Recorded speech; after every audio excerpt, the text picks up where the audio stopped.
Welcome to my channel friends. ಎಲ್ಲರೂ ಹೇಗಿದ್ದೀರಾ? ಎಲ್ಲರೂ ಚೆನ್ನಾಗಿದ್ದೀರಾ ಅಂದ್ಕೊಳ್ತಾ ಇವತ್ತಿನ ವ್ಲಾಗ್ನು ಕೂಡ ಸ್ಟಾರ್ಟ್ ಮಾಡ್ತಾ ಇದ್ದೀನಿ.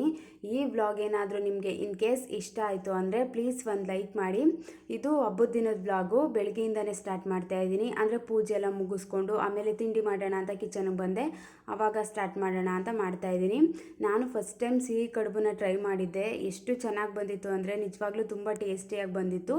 ಅದ್ರ ಜೊತೆ ಇವತ್ತು ತಡ್ನಿಕಾಳಿತ್ತು. ಇವಾಗ ಊರಲ್ಲೆಲ್ಲ ತಡ್ನಿಕಾಳು ಸೀಸನ್ ಅಲ್ವಾ, ತಡ್ನಿಕಾಳು ಬೆಳೆದಿದ್ರು ಅಂದ್ಬಿಟ್ಟು ತಗೊಬಂದಿದ್ದೆ ಸ್ವಲ್ಪ ಬರಬೇಕಾದ್ರೆ. ಅದರಿಂದನೇ ವಡೆನ ಮಾಡ್ಕೊಬಿಡೋಣ ಅಂದ್ಬಿಟ್ಟು ಮಾಡ್ಕೋತಾ ಇದ್ದೀನಿ. ಈ ಚಳಿ ಟೈಮಲ್ಲಂತೂ ತುಂಬಾ ಕ್ರಿಸ್ಪಿಯಾಗಿ ಚೆನ್ನಾಗಿ ಬರುತ್ತೆ ತಡ್ನಿಕಾಳಿನ ವಡೆ. ಇನ್ನು ಈ 10 ರೀತಿಯ ಕೆಟ್ಟ ಅಭ್ಯಾಸಗಳಿಂದ ನಮ್ಮ ಮೇಲಿರೋ ರೆಸ್ಪೆಕ್ಟ್ನ ನಾವೇ ಕಳ್ಕೊತಾ ಇರ್ತೀವಿ. ಅಂದರೆ ಚಿಕ್ಕ ಚಿಕ್ಕ ವಿಚಾರ ಅನಿಸ್ಬೋದು, ಅಂದರೆ ನಮ್ಮನ್ನು ನೋಡೋ ದೃಷ್ಟಿನೂ ಕೂಡ ಚೇಂಜ್ ಆಗಿಬಿಡುತ್ತೆ. ಅದರಲ್ಲಿ ಫಸ್ಟ್ ಒನ್ ಏನು ಅಂತ ಅಂದರೆ, ನಮಗೆ ಬೇಡದೆ ಹೋಗಿರೋ ವಿಚಾರದಲ್ಲಿ ಮಧ್ಯೆ ಹೋಗಿ ಇಂಟರ್ಫಿಯರ್ ಆಗಿ ಮಾತಾಡೋದು. ಅಂದರೆ ಅದು ನಮಗೆ ಸಂಬಂಧನೇ ಪಟ್ಟಿರಲ್ಲ, ಆದರೂ ಕೂಡ ಮಧ್ಯದಲ್ಲಿ ಹೋಗಿ ಮಾತಾಡಲಿಕ್ಕೆ ಸ್ಟಾರ್ಟ್ ಮಾಡ್ಕೊಬಿಡೋದು. ಇವಾಗ ಮನೇಲಿ ಯಾರಾದರೂ ಏನಾದರೂ ಮಾತಾಡ್ತಿದ್ದಾರೆ ದೊಡ್ಡವರು ಅಂತ ಅಂದಾಗ ಮಧ್ಯೆ ಹೋಗಿ ಮಾತಾಡಲಿಕ್ಕೆ ಸ್ಟಾರ್ಟ್ ಮಾಡ್ಕೊಳ್ಳೋದು. ಇದೆಂಥ ಒಂದು ಕೆಟ್ಟ ಅಭ್ಯಾಸ ಅಂತ ಅಂದರೆ, ನಮ್ಮನ್ನು ನೋಡೋ ದೃಷ್ಟಿನೇ ಒಂಥರ ಚೇಂಜ್ ಆಗಿಬಿಡುತ್ತೆ. ಇವ್ರಿಗೇನು ಅಷ್ಟು ಗೊತ್ತಾಗಲ್ವಾ, ಅವ್ರಿಗೆ ಸಂಬಂಧಪಡದೆ ಹೋಗಿರೋ ವಿಚಾರದಲ್ಲೆಲ್ಲ ಮಾತಾಡಲಿಕ್ಕೆ ಬರ್ತಾರಲ್ಲ ಅನ್ನೋ ರೀತಿ ಯೋಚನೆ ಮಾಡಲಿಕ್ಕೆ ಸ್ಟಾರ್ಟ್ ಮಾಡ್ಕೊಬಿಡ್ತಾರೆ. ಆದಷ್ಟು ನಮಗೆ ಅದು ಸಂಬಂಧಪಟ್ಟಿಲ್ಲ ವಿಚಾರ ಅಂದಾಗ ನಾವು ಮಾತಾಡ್ದೇ ಇರೋದು ತುಂಬಾ ಒಳ್ಳೆ ಹ್ಯಾಬಿಟ್ಟು. ಮತ್ತು ಮಧ್ಯೆ ಹೋಗಿ ಮಾತಾಡ್ತಿದ್ರೆ ಒಂಥರ ನಮ್ಮನ್ನು ನೋಡೋ ದೃಷ್ಟಿನೂ ಚೇಂಜ್ ಆಗಿಬಿಡುತ್ತೆ. ಮತ್ತು ನಮ್ಮ ಮೇಲಿರೋ ರೆಸ್ಪೆಕ್ಟ್ನ ನಾವೇ ಕಳ್ಕೊಬಿಡ್ತೀವಿ. ಇದು ಫಸ್ಟ್ ಪಾಯಿಂಟು. ನೆಕ್ಸ್ಟ್ ಒನ್ ಏನು ಅಂತ ಅಂದರೆ, ಪ್ಲೀಸ್ ಮತ್ತು ಸಾರಿನ ಜಾಸ್ತಿ ಯೂಸ್ ಮಾಡೋದು. ಅಂದರೆ ಏನಾದರೂ ಒಂದು ಕೆಲಸ ಮಾಡಿಸ್ಕೋಬೇಕು ಬೇರೆಯವ್ರ ಕೈಲಿ, ಅಂದರೆ ನಮಗೆ ಆ ಶಕ್ತಿ ಇದೆ, ಆ ಕೆಲಸ ಮಾಡುವಷ್ಟು ಕೆಪಬಿಲಿಟಿ ಇದೆ, ಆದರೂ ಕೂಡ ಒಂದು ಸೋಂಬೇರಿತನದಿಂದ ಬೇರೆಯವ್ರ ಕೈಲಿ ಮಾಡಿಸ್ಕೊಳ್ಳೋಣ ಅಂದ್ಬಿಟ್ಟು ಪ್ಲೀಸ್ ಆ ಕೆಲಸ ಮಾಡು, ಪ್ಲೀಸ್ ಈ ಕೆಲಸ ಮಾಡು ಅಂತ ರಿಕ್ವೆಸ್ಟ್ ಮಾಡ್ಕೊಳ್ಳೋದು. ಇದು ಯಾವ ರೀತಿ ಕಾಣಿಸ್ತಿರ್ತೀವಿ ಬೇರೆಯವ್ರಿಗೆ ಅಂತ ಅಂದರೆ ಒಂಥರ ಅದು ಚೆನ್ನಾಗಿ ಕಾಣಿಸಲ್ಲ. ಈ ಒಂದು ಕೆಟ್ಟ ಅಭ್ಯಾಸದಿಂದನೂ ಕೂಡ ನಮ್ಮ ಮೇಲಿರೋ ರೆಸ್ಪೆಕ್ಟ್ನ ನಾವೇ ಕಳ್ಕೊತಿರ್ತೀವಿ. ಆದಷ್ಟು ನಮ್ಮ ಕೆಲಸನ ನಾವೇ ಮಾಡ್ಕೊಳ್ಳೋದು ತುಂಬ ಒಳ್ಳೆ ಹ್ಯಾಬಿಟ್ಟು. ಮತ್ತು ಸಾರಿನ ಜಾಸ್ತಿ ಯೂಸ್ ಮಾಡೋದು. ಅಂದರೆ ಏನಾದರೂ ಒಂದು ಕೆಲಸ ಮಾಡಿಬಿಟ್ಟು ಕೆಟ್ಟ ಕೆಲಸ ಮಾಡಿಬಿಟ್ಟು ಲಾಸ್ಟಲ್ಲಿ ಸಾರಿ ಅಂತ ಅಂದ್ಬಿಡೋದು. ಏನಾದರೂ ಬೇಜಾರಾಗೋ ರೀತಿ ಮಾಡಿಬಿಟ್ಟು ಲಾಸ್ಟಲ್ಲಿ ಸಾರಿ ಅಂತ ಅಂದ್ಬಿಡೋದು. ಅಂದರೆ ಒಂಥರ ಚೆನ್ನಾಗಿ ಅನಿಸಲ್ಲ. ಮಾಡೋದೆಲ್ಲ ಮಾಡಿಬಿಟ್ಟು ಲಾಸ್ಟಲ್ಲಿ ಸಾರಿ ಕೇಳಿದ್ರೆ ಸರಿಯಾಗಿಬಿಡುತ್ತಾ ಅಂತ ಹೇಳ್ತೀವಲ್ವ ನಾವು. ಈ ಕೆಟ್ಟ ಅಭ್ಯಾಸದಿಂದನೂ ಕೂಡ ನಮ್ಮ ಮೇಲಿರೋ ರೆಸ್ಪೆಕ್ಟ್ನ ನಾವೇ ಕಳ್ಕೊತಾ ಇರ್ತೀವಿ. ನೆಕ್ಸ್ಟ್ ಒನ್ ಏನು ಅಂತ ಅಂದರೆ, ಪ್ರಾಮಿಸ್ ಮಾಡಿ ಅದನ್ನು ಕರೆಕ್ಟಾಗಿ ನಿಭಾಯಿಸದೇ ಇದ್ದಾಗ, ಏನಾದರೂ ಒಂದು ಜವಾಬ್ದಾರಿನ ತಗೊಂಡು ಯಾರಿಗಾದರೂ ಒಂದು ಪ್ರಾಮಿಸ್ನ ಕೊಟ್ಟು ಆ ಕೆಲಸನ ನಾವು ಕರೆಕ್ಟಾಗಿ ಮಾಡದೆ ಹೋಗಿದ್ದಾಗ ನಮ್ಮ ಮೇಲಿರೋ ರೆಸ್ಪೆಕ್ಟ್ನ ನಾವೇ ಕಳ್ಕೊತಿರ್ತೀವಿ. ಯಾರಿಗಾದರೂ ಏನಾದರೂ ಒಂದು ಪ್ರಾಮಿಸ್ ಮಾಡ್ತಿದ್ದೀವಿ ಅಂದಾಗ ಫಸ್ಟೇ ನಾವು ಯೋಚನೆ ಮಾಡಬೇಕು, ಆ ಕೆಲಸ ನನ್ನ ಕೈಲಾಗುತ್ತಾ, ಆ ಕೆಲಸ ನಾನು ಫಿನಿಷ್ ಮಾಡ್ತೀನಾ ಅನ್ನೋ ರೀತಿ ಯೋಚನೆ ಮಾಡಿ ಒಂದು ಜವಾಬ್ದಾರಿನ ತಗೊಳ್ಳೋದು ತುಂಬಾ ಇಂಪಾರ್ಟೆಂಟು. ಅಂದರೆ ನಾವು ಆ ಜವಾಬ್ದಾರಿನ ನಿರ್ವಹಿಸ್ಲಿಕ್ಕಾಗಲಿಲ್ಲ ಅಂದಾಗ ಅದು ತನಗೆ ತಾನೇ ನಮ್ಮ ಮೇಲಿರೋ ರೆಸ್ಪೆಕ್ಟು ಕಮ್ಮಿ ಆಗಿಬಿಡುತ್ತೆ. ಇದು ನೆಕ್ಸ್ಟ್ ಪಾಯಿಂಟು. ಇನ್ನು ನಾನು ಸಿಹಿ ಕಡುಬನ್ನ ಮಾಡ್ಕೊಳ್ಳೋದು ಹೇಗೆ ಅಂತ ಎಲ್ರಿಗೂ ಗೊತ್ತಲ್ವ, ಅದನ್ನೇನು ರೆಸಿಪಿ ಏನು ಶೇರ್ ಮಾಡ್ತಾ ಇಲ್ಲ. ಆಲ್ಮೋಸ್ಟ್ ಹಬ್ಬಗಳಲ್ಲಿ ಎಲ್ಲರೂ ಮಾಡ್ಕೋತಾರಲ್ಲ ಅದೇ ರೀತಿ ಮಾಡ್ಕೋತಾ ಇದ್ದೀನಿ.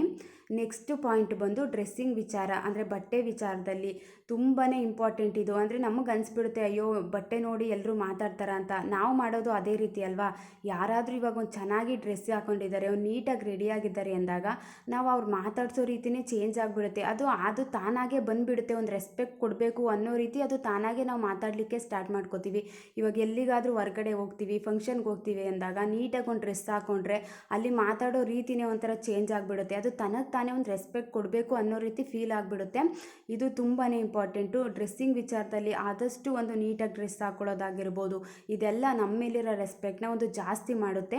ನೆಕ್ಸ್ಟ್ ಒನ್ ಏನು ಅಂತ ಅಂದರೆ, ಇವಾಗ ಯಾರ ಜೊತೆನಾದರೂ ನಮ್ಮ ಬಗ್ಗೆ ಹೇಳ್ಕೊತಿರ್ತೀವಿ, ನಮ್ಮ ಬಗ್ಗೆ ಮಾತಾಡ್ತಿದ್ದೀವಿ ಅಂದಾಗ ಆದಷ್ಟು ನಮ್ಮನ್ನು ನಾವು ಒಂದು ಮೇಲಿಟ್ಕೊಂಡೇ ಮಾತಾಡಬೇಕು. ಆವಾಗ ಒಂದು ರೆಸ್ಪೆಕ್ಟ್ ಅನ್ನೋದು ನಮ್ಮ ನೋಡಿದಾಗ ಅವ್ರಿಗೆ ರೆಸ್ಪೆಕ್ಟ್ ಅನ್ನೋದು ತಾನಾಗೇ ಬರುತ್ತೆ. ನಾವು ಯಾವಾಗ ನಮ್ಮನ್ನೇ ನಾವು ಕೆಳಗಾಕೊಳ್ಳೋ ರೀತಿ ಮಾತಾಡ್ತೀವಿ, ಅಂದರೆ ನನ್ನ ಕೈಲಿ ಅದಾಗಲ್ಲ, ನನ್ನ ಕೈಲಿ ಇದಾಗಲ್ಲ ಅನ್ನೋ ರೀತಿ ಒಂದು ನಮ್ಮನ್ನೇ ಒಂದು ಲೋ ಮಾಡ್ಕೊಂಡು ಮಾತಾಡ್ತೀವಿ, ಆವಾಗ ನಮ್ಮನ್ನು ನೋಡೋ ದೃಷ್ಟಿನೂ ಕೂಡ ಚೇಂಜ್ ಆಗಿಬಿಡುತ್ತೆ.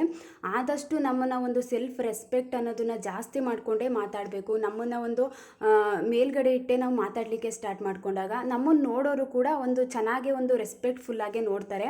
ಅದನ್ನು ಬಿಟ್ಟು ನಮ್ಮನ್ನೇ ನಾವು ಕೆಳಗಾಕೊಳ್ಳೋ ರೀತಿ, ನಮ್ಮನ್ನೇ ನಾವು ಒಂಥರ ಬೈಕೊಳ್ಳೋ ರೀತಿ, ನಂಗೆ ಅದು ಕಂಡ್ರೆ ಆಗಲ್ಲ, ನಾನು ಆ ಕೆಲಸ ಮಾಡಲ್ಲ, ಈ ಕೆಲಸ ಮಾಡಲ್ಲ ಅನ್ನೋ ರೀತಿ ಒಂಥರ ಕೆಳಗಾಕೊಳ್ಳೋ ರೀತಿ ಮಾತಾಡ್ತಿದ್ರೆ ನಮ್ಮ ಮೇಲಿರೋ ರೆಸ್ಪೆಕ್ಟ್ನ ನಾವೇ ಒಂದು ಕಳ್ಕೊಳ್ಳೋ ರೀತಿ ಆಗಿಬಿಡುತ್ತೆ. ಈ ಒಂದು ಕೆಟ್ಟ ಅಭ್ಯಾಸದಿಂದನೂ ಕೂಡ ಒಂದು ರೆಸ್ಪೆಕ್ಟ್ ಅನ್ನೋದು ಕಮ್ಮಿ ಆಗಿಬಿಡುತ್ತೆ. ನೆಕ್ಸ್ಟ್ ಒನ್ ಏನು ಅಂತ ಅಂದರೆ ಬೇರೆಯವ್ರನ್ನ ಸರಿಯಾಗಿ ಮಾತಾಡಿಸ್ತಾನೆ ಇದ್ದಾಗ ಅಂತ ಅಂದರೆ ಮಾತಿನ ವಿಚಾರದಲ್ಲಿ ತುಂಬ ಎಚ್ಚರಿಕೆಯಿಂದ ಇರಬೇಕು. ಅಂದರೆ ನಮಗೆ ಮಾತ್ರ ರೆಸ್ಪೆಕ್ಟ್ ಅನ್ನೋ ಸಿಗಬೇಕು, ಆದರೆ ಬೇರೆಯವ್ರನ್ನ ಮಾತ್ರ ನಾವು ರೆಸ್ಪೆಕ್ಟಿಂದ ಮಾತಾಡಿಸ್ದೇ ಇದ್ದಾಗಲೂ ಕೂಡ ನಮಗೆ ಒಂದು ನಮ್ಮ ರೆಸ್ಪೆಕ್ಟ್ ಅನ್ನೋದು ಕಮ್ಮಿ ಆಗಿಬಿಡುತ್ತೆ. ಆದಷ್ಟು ನಾವಿವಾಗ ಯಾವ ಥರ ಮಾತಾಡ್ತೀವಿ ಅದ್ರ ಮೇಲೆ ಡಿಪೆಂಡ್ ಆಗಿರುತ್ತೆ. ನಾವೇ ಒಂದು ಮರ್ಯಾದೆ ಕೊಟ್ಟು ಚೆನ್ನಾಗಿ ಮಾತಾಡ್ಸ್ತಿದ್ದೀವಿ ನಮ್ಮ ಮುಂದೆ ಇರೋರನ್ನ ಅಂದಾಗ ಅವರು ಕೂಡ ಅವ್ರಿಗೂ ಒಂಥರ ಫೀಲ್ ಆಗುತ್ತೆ, ಇಲ್ಲ ಇವರೇ ಇಷ್ಟು ಚೆನ್ನಾಗಿ ಮಾತಾಡ್ಸ್ತಿದ್ದಾರಲ್ವ, ನಾನು ಕೂಡ ಇದೇ ರೀತಿ ರೆಸ್ಪಾನ್ಸ್ ಮಾಡಬೇಕು ಅಂತ ಮಾಡ್ತಾರೆ. ಅದನ್ನು ಬಿಟ್ಟು ನಾವೇ ಒಂಥರ ಹೆಂಗೆಂಗೋ ಮಾತಾಡಿಸ್ಬಿಡೋದು, ಒಂದು ನೀಟಾಗಿ ಒಂದು ರೆಸ್ಪೆಕ್ಟ್ಫುಲ್ಲಾಗಿ ಮಾತಾಡಿಸ್ತಾನೆ ಇದ್ದಾಗ ನಮಗೂ ಆ ಕಡೆಯಿಂದನೂ ಸೇಮ್ ಒಂದು ರೆಸ್ಪೆಕ್ಟ್ ಅನ್ನೋದು ಸಿಗೋದಿಲ್ಲ. ಈ ವಿಚಾರದಲ್ಲಿ ನಮ್ಮನ್ನು ನಾವೇ ಒಂದು ರೆಸ್ಪೆಕ್ಟ್ನ ಕಳ್ಕೊಳ್ಳೋ ರೀತಿ ಆಗಿಬಿಡುತ್ತೆ. ಆದಷ್ಟು ಎಚ್ಚರಿಕೆಯಿಂದ ಮಾತಿನ ವಿಚಾರದಲ್ಲಿ ಬೇರೆಯವ್ರನ್ನ ಮಾತಾಡಿಸ್ಬೇಕಾದ್ರೆ ಯಾವಾಗ ಯಾವ ರೀತಿ ಮಾತಾಡಿಸ್ಬೇಕು, ಒಂದು ನೀಟಾಗಿ ಮಾತಾಡ್ಸೋದಾಗಿರ್ಬೋದು, ಈ ವಿಚಾರದಲ್ಲಿ ಕೂಡ ತುಂಬಾ ಎಚ್ಚರಿಕೆಯಿಂದ ಇರಬೇಕು.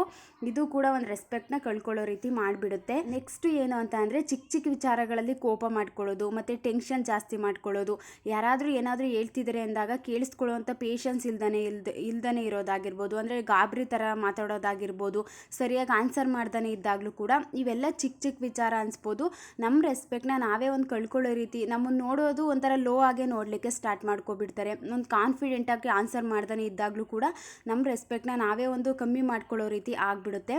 ಆದಷ್ಟು ಇಂಥ ವಿಚಾರಗಳಲ್ಲಿ ಒಂದು ನಮ್ಮ ಕೆಲಸನ ನಾವೇ ಮಾಡ್ಕೊಳ್ಳೋದಾಗಿರ್ಬೋದು, ಮತ್ತು ಬೇರೆ ವಿಚಾರಗಳಲ್ಲಿ ಇಂಟರ್ಫಿಯರ್ ಆಗಿ ಮಾತಾಡ್ದೇ ಇರೋದಾಗಿರ್ಬೋದು, ಮತ್ತು ಯಾರಿಗಾದ್ರೂ ಪ್ರಾಮಿಸ್ ಮಾಡಿ ಅದನ್ನು ಕೆಲಸನ ಮಾಡದೇ ಇದ್ದಾಗಿರ್ಬೋದು, ಮತ್ತು ಡ್ರೆಸ್ಸಿಂಗ್ ವಿಚಾರದಲ್ಲಾಗಿರ್ಬೋದು, ಮತ್ತು ಬೇರೆಯವ್ರಿಗೆ ರೆಸ್ಪೆಕ್ಟ್ ಕೊಡೋದಾಗಿರ್ಬೋದು, ಮತ್ತು ನಮ್ಮ ಬಗ್ಗೆ ನಾವು ಯಾವಾಗಲೂ ಒಂದು ಹೈ ಲೆವೆಲಲ್ಲಿ ಇಟ್ಕೊಂಡೇ ಮಾತಾಡೋದಾಗಿರ್ಬೋದು, ಟೆನ್ಷನ್ ಜಾಸ್ತಿ ಮಾಡ್ಕೊಳ್ಳೋದಾಗಿರ್ಬೋದು, ಒಂದು ಕಾನ್ಫಿಡೆಂಟ್ ಇಲ್ದೇ ಮಾತಾಡೋದಾಗಿರ್ಬೋದು, ಇವೆಲ್ಲ ಚಿಕ್ಕ ಚಿಕ್ಕ ವಿಚಾರ ಅನಿಸ್ಬೋದು. ಈ ಕಾರಣಗಳಿಂದನೇ ನಮ್ಮ ರೆಸ್ಪೆಕ್ಟ್ನ ನಾವೇ ಕಳ್ಕೊಳ್ಳೋ ರೀತಿ ಆಗಿಬಿಡುತ್ತೆ. ಆದಷ್ಟು ಕೇರ್ಫುಲ್ ಆಗಿರೋದು ತುಂಬಾ ಒಳ್ಳೆಯದು. ಇನ್ನು ತಡ್ನಿಕಾಳು ವಡೆನ ಯಾವ ರೀತಿ ಮಾಡ್ಕೊಂಡಿದ್ದೆ ಅಂತ ಅಂದರೆ ಉಂಡೆ ಕಾಳು ಬರುತ್ತಲ್ಲ, ಅದನ್ನು ಒಡ್ಕೊಂಡು ತಡ್ನಿ ಬೇಳೆ ಥರ ಮಾಡಿಕೊಂಡು ಊರಿಂದನೇ ಬಂದಿದ್ದೆ. ಅದ್ರ ಕಲ್ಲಲ್ಲೆಲ್ಲ ಒಡ್ಕೊಬಂದಿದ್ದೆ. 4ರಿಂದ 5 ಗಂಟೆ ಅದನ್ನು ಚೆನ್ನಾಗಿ ನೆನೆಸಿಟ್ಕೋಬೇಕು. ನೆನೆಸಿಟ್ಕೊಂಡು ನೀರೆಲ್ಲ ಸೋದಿಸ್ಕೋಬೇಕು. ಅಂದರೆ ಕಡಲೆಬೇಳೆ ವಡೆ ಥರ ಅಲ್ಲ, ನೀರು ಬಿಟ್ಕೊಬಿಡುತ್ತೆ ಇದು. ಆದಷ್ಟು ನೀರೆಲ್ಲ ಸೋದಿಸ್ಕೊಂಡು ಇನ್ನು ಮಸಾಲೆ ಎಲ್ಲನೇ ರುಬ್ಕೋಬೇಕು. ಕೊತ್ತಂಬರಿ ಸೊಪ್ಪು ಮತ್ತು ಈರುಳ್ಳಿ, ಬೆಳ್ಳುಳ್ಳಿ, ಶುಂಠಿ, ಚಕ್ಕೆ, ಲವಂಗ, ಸ್ವಲ್ಪ ಕಾಯಿ ಮತ್ತು ಹಸಿರು ಮೆಣಸಿನ್ಕಾಯಿ ಎಲ್ಲನೂ ಚೆನ್ನಾಗಿ ರುಬ್ಬಿ, ಅಂದರೆ ತರಿಯಾಗಿ ರುಬ್ಕೋಬೇಕು. ತುಂಬಾ ಚೆನ್ನಾಗಿರುತ್ತೆ. ತಿನ್ನಬೇಕಾದ್ರೆಲ್ಲ ಮಧ್ಯೆ ಸಿಗ್ತಾ ಇರುತ್ತೆ ಅಲ್ವಾ, ತುಂಬ ಟೇಸ್ಟಿಯಾಗಿರುತ್ತೆ. ಎಲ್ಲನೂ ರುಬ್ಬಿ ಎಲ್ಲನೂ ಮಿಕ್ಸ್ ಮಾಡ್ಕೋಬೇಕು. ಚೆನ್ನಾಗಿ ಕಲಸಿಟ್ಕೊಂಡು ರುಚಿಗೆ ತಕ್ಕಷ್ಟು ಉಪ್ಪನ್ನ ಹಾಕಿ ಮಿಕ್ಸ್ ಮಾಡಿ ಸೈಡಲ್ಲೇ ಇಟ್ಕೊಂಡಿದ್ದೀನಿ. ತುಂಬ ಚೆನ್ನಾಗಿರುತ್ತೆ ಚಳಿ ಟೈಮಲ್ಲಂತೂ. ಅಂದರೆ ಯಾವಾಗಲೂ ನಾವು ಕಡಲೆಬೇಳೆ ವಡೆ ಮಾಡ್ಕೋತಾನೆ ಇರ್ತೀವಲ್ವ, ಆದಷ್ಟು ಈ ಸೀಸನ್ ಟೈಮಲ್ಲಿ ಈ ಕಾಳುಗಳಿಂದ ಮಾಡಿಕೊಂಡ್ರೆ ತುಂಬ ಒಂಥರ ಚೆನ್ನಾಗಿರುತ್ತೆ. ಮೇಲ್ಗಡೆ ಎಲ್ಲ ಕ್ರಿಸ್ಪಿಯಾಗಿ ಬರುತ್ತೆ, ಒಳಗಡೆ ಎಲ್ಲ ಸಾಫ್ಟಾಗಿರುತ್ತೆ. ತಿನ್ನಬೇಕಾದ್ರೂ ಟೇಸ್ಟ್ ಅಂತೂ ತುಂಬ ಚೆನ್ನಾಗಿರುತ್ತೆ. ಇದನ್ನು ಕೈಯಲ್ಲೇ ಈ ರೀತಿ ಪ್ರೆಸ್ ಮಾಡ್ಕೊಂಡು ಹಾಕೋತಾ ಇದ್ದೀನಿ ಅಷ್ಟೇ. ಅಂದರೆ ಬಟ್ಟೆ ಮೇಲೇನೂ ತಡ್ತಾ ಇಲ್ಲ, ಹಾಗೆ ಕೈಯಲ್ಲೇ ಪ್ರೆಸ್ ಮಾಡಿಕೊಂಡು ಹಾಕೋತಾ ಇದ್ದೀನಿ. ಇನ್ನು ಸಿಹಿ ಕಡುಬು ಅಂತೂ ಎಷ್ಟು ಚೆನ್ನಾಗಿ ಬಂದಿತ್ತು ಅಂದರೆ, ನಾನು ಫಸ್ಟ್ ಟೈಮ್ ಮಾಡಿದ್ದಕ್ಕೂ ತುಂಬಾ ಖುಷಿಯಾಯಿತು. ತುಂಬ ಟೇಸ್ಟಿಯಾಗಿ ಕೂಡ ಬಂದಿತ್ತು. ಇವತ್ತಿನ ವ್ಲಾಗ್ ಏನಾದರೂ ಇಷ್ಟ ಆಯಿತು ಅಂದರೆ ಒಂದು ಲೈಕ್ ಮಾಡಿ. ನೆಕ್ಸ್ಟ್ ವಿಡಿಯೋದಲ್ಲಿ ಸಿಗ್ತೀನಿ. Thank you for watching.